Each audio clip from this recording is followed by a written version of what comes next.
Hello and welcome to Midday Update with me, Antra Bose. Coming up are the headlines for the day.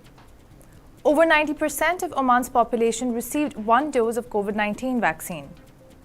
SQU extends distance education period by 1 week. Food Safety and Quality Center destroys 270 kilograms of food in Oman. Chinese researchers develop a 4-minute PCR test. Bahrain announces indefinitely renewable golden visa for expats.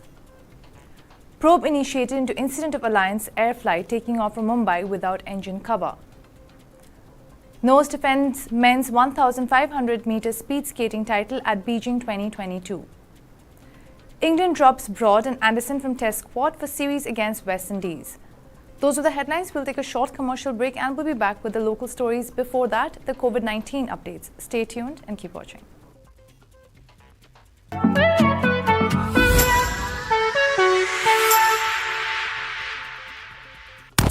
Play. You listen.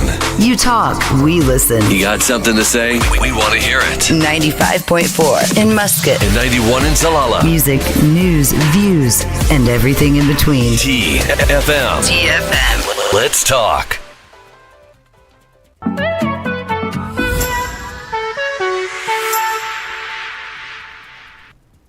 Welcome back to Midday Update. Coming up are the COVID-19 updates for the day.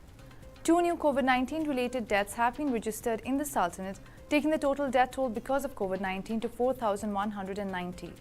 In addition, as many as 2,356 new cases of coronavirus were registered, which brings the total number of positive COVID-19 cases to 359,256. Now coming up are the local stories. More than 90% of the total target population has been vaccinated with single dose of COVID-19 vaccine in the Sultanate of Oman. According to the data showed by the Ministry of Health, the total number of people vaccinated with COVID-19 vaccines in Oman with at least one dose reached 3,191,912, which is 95% of the total target population. Sultan Qaboos University has decided to extend the distance education period for 1 more week. With reference to the university's statement issued on January 27, 2022 regarding distance education system and in the interest of the safety and protection of all, the administration of Sultan Qaboos University decided to extend the study period with the distance education system for a period of 1 week for all students in all colleges, with the exception of postgraduate students and clinical courses that require direct application in the training places in the College of Nursing and the third stage in the College of Medicine and Health Sciences, SQU said in a statement. SQU had previously issued a decision to adopt the distance education system for 2 weeks due to the high number of COVID-19 cases in the Sultanate of Oman.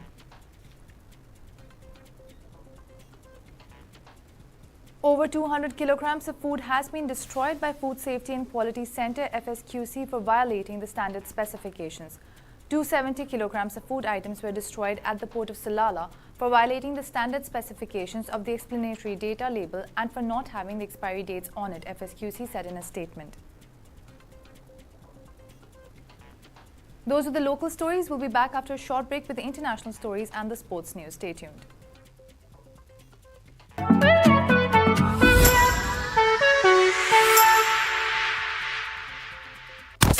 Play. You listen. You talk. We listen. You got something to say? We want to hear it. 95.4 in Muscat. And 91 in Salalah. Music, news, views, and everything in between. TFM. TFM. Let's talk.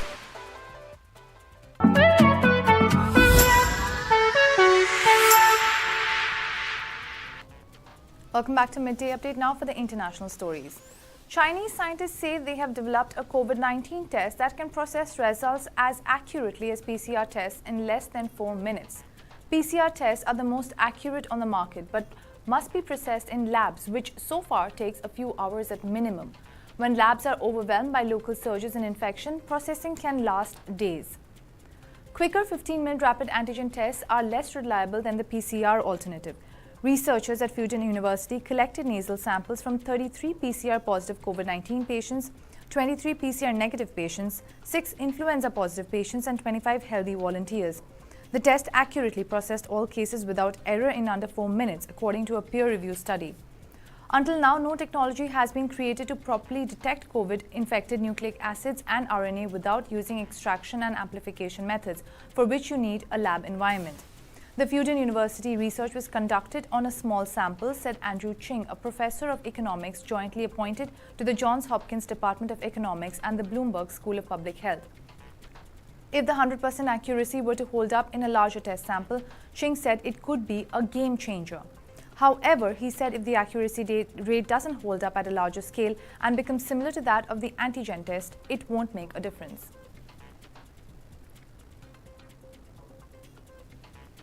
Interior Ministry Under Secretary for Nationality, Passports and Residence Affairs, Sheikh Hisham bin Abdul Rahman Al Khalifa, hailed the announcement of the Golden Residency Visa on Monday. The new visa was announced during the cabinet session chaired by His Royal Highness Prince Salman bin Hamad Al Khalifa, the Crown Prince and Prime Minister, as part of the economic recovery plan. He said that the announcement would reinforce Bahrain's competitiveness and support the development of various economic, investment and service sectors. In addition, the visas would also attract talents by giving them permanent residencies for themselves and their families. The Under-Secretary expressed thanks and gratitude to His Majesty King Hamad bin Isa Al Khalifa and His Royal Highness the Crown Prince and Prime Minister for their wise directives to provide comprehensive services for citizens, residents and visitors. He added that the Golden Residency Visa is a turning point in enhancing the quality and competency of provided services and enhancing Bahrain's international rankings. Golden Residency Visa holders will see their visas renewed indefinitely, providing they continue to meet the qualifying criteria.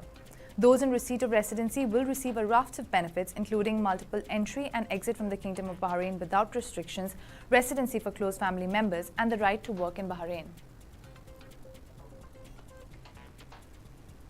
An Alliance Air flight took off on Wednesday morning from the Mumbai airport without its engine cover, which fell off on the runway. Alliance Air was scheduled to fly from Mumbai to Bhuj, while the aircraft's engine cowl fell on the runway and took off without an engine cover, a Mumbai airport source said. The flight landed safely at Bhuj airport and an investigation has started against the airlines, a DGCA official said. Soon after the flight took off from Mumbai, the Mumbai air traffic controller reported the issue. Captain Amit Singh, an aviation expert, blamed poor maintenance work for the incident. Incidents of cowl separation usually occur post-maintenance activity if latches are not secured. The crew is also expected to ensure that the engine cowl is sighted before commencing the flight, he said. And now for the sports stories. Defending champion and world record holder Jelle Noos of the Netherlands broke the Olympic record to retain his men's 1,500 meters speed skating title at Beijing 2022 on Tuesday. Noos clocked 1 minute and 43.21 seconds for his third Olympic gold medal, shattering the previous mark of 1 minute 43.95 seconds set by the US Derek Parra in Salt Lake City in 2002. Noos teammates Thomas Kroll took home the silver medal with 1 minute 43.55 seconds, while the bronze went to Kim Min-suk of South Korea with 1 minute 44.24 seconds. England men's selection panel consisting of Sir Andrew Strauss, interim managing director of England's men's cricket, interim head coach Paul Collingwood and the head scout James Taylor on Tuesday named a 16-strong squad for the three-match test tour of the Caribbean starting next month. Durham open Alex Lees and Yorkshire seamer Matthew Fisher called up for the first time. Alongside the new additions to the squad, the Lancashire duo of Saqib Mahmood and Matthew Parkinson will be aiming to make their test debut in the Caribbean, having featured in previous squads. Surrey wicketkeeper Ben Foakes returns to the squad for the first time in under a year when he played the fourth test in Ahmedabad last March against India. 8 players, James Anderson, Tom Best, Sam Billings, Stuart Broad, Rory Burns, Jos Buttler, Hasib Hamid and Dawood Malan, who featured in the recent Ashes series, have missed out on selection. Interim Managing Director for England men's cricket Sir Andrew Strauss said, "With the start of a new cycle, it has allowed the selection panel to refresh the test squad with a particular focus on competing away from home. We felt that it was time to draw a line after the Ashes defeat, look forward and give some impetus with an influx of new players." In respect of James Anderson and Stuart Broad, I want to emphasize this does not mean the end for them as England players. We feel that it is important to look at some exciting new bowling potential and give some added responsibility to other players who have featured previously. No one doubts the quality and experience that James and Stuart bring to the England setup. It will be up to the new managing director and permanent head coach to decide on whether they will be involved this summer and beyond. Those are the local, international, and sports stories for the day. For